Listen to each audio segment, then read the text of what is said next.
Bonjour à toi et merci de regarder cette vidéo. Aujourd'hui, on va parler du certificat SSL et de comment le gérer à partir du site OVH si ton propre site web est hébergé chez OVH. Alors, pour ceux qui débutent, le certificat SSL, c'est une première barrière qui va permettre de sécuriser les sessions des utilisateurs qui accèdent à ton site.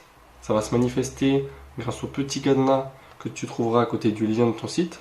Ce cadenas, ça va d'abord montrer aux utilisateurs que le site est un minimum sécurisé, qu'ils ne vont pas pouvoir se faire voler leurs données par n'importe qui. Mais dans un second temps, ça va aussi être pour Google, car aujourd'hui, même depuis quelques années, si tu n'as pas ce certificat-là, ton site ne sera pas référencé par les différents moteurs de recherche. Voire même sur certains navigateurs, tu en as peut-être déjà fait l'expérience, tu ne peux pas accéder à ce site sans que ton navigateur te demande si tu veux vraiment accéder à ce site et si tu ne veux pas rebrousser chemin. Pour te montrer exemple, je vais utiliser un vieux site personnel que j'ai fait il y a 4-5 ans. C'était mon portfolio pour me faire recruter et rentrer dans les écoles.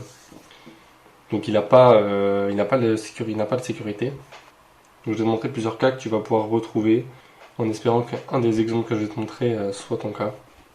On se retrouve donc sur le site OVH. On va pouvoir aller se connecter.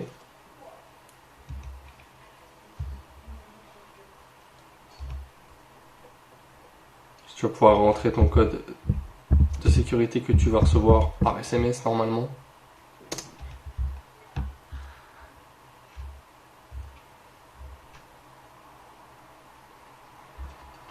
Page d'accueil que tu connais déjà sûrement. On va pouvoir aller dans l'onglet Web Cloud.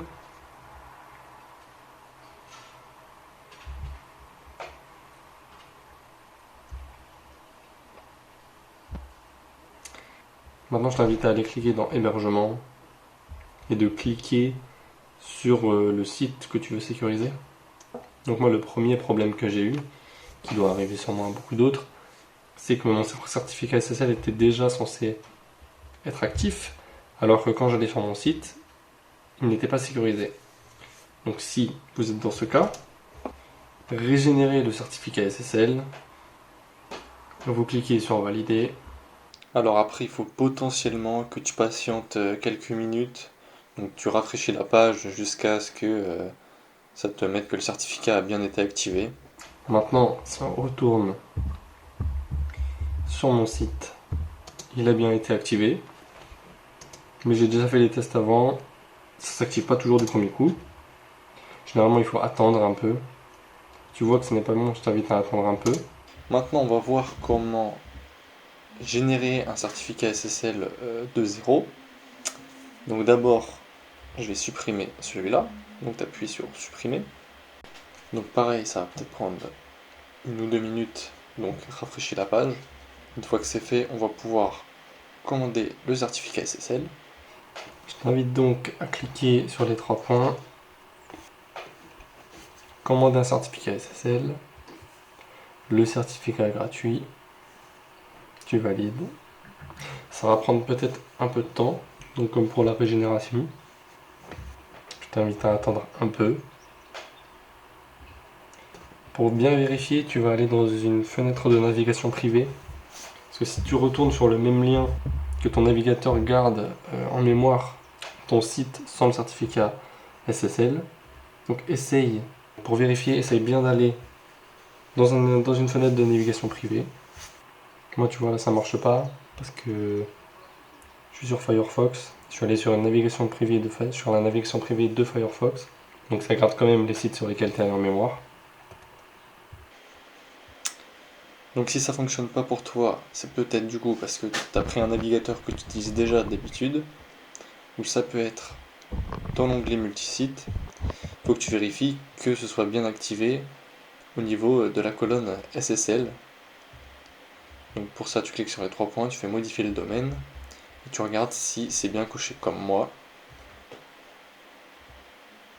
Tu fais suivant, et tu valides. Normalement, tu dois avoir ce message comme quoi c'est bien activé.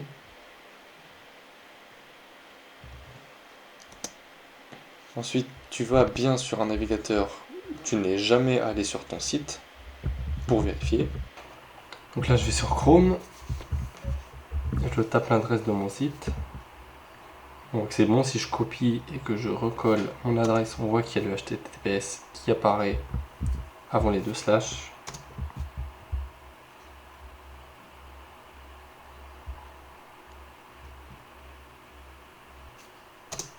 Et si je vais sur Firefox par exemple, et que je tape mon prénom et mon nom, mon site apparaît en premier résultat de recherche, alors que c'était pas le cas avant. Et c'est le HTTPS qui est référencé. Si ton site traite d'autres choses, ça va pas forcément aussi bien marcher pour toi au niveau du référencement, mais moi vu que c'est sur mon site personnel et que j'ai pas vraiment de concurrence sur ces deux mots-clés là, j'arrive en premier très facilement. Voilà, c'est la fin de cette petite vidéo, j'espère avoir balayé un maximum de cas. N'hésite pas à me dire si ça t'a aidé ou pas du tout. Puis je te dis à la prochaine dans une nouvelle vidéo. Salut!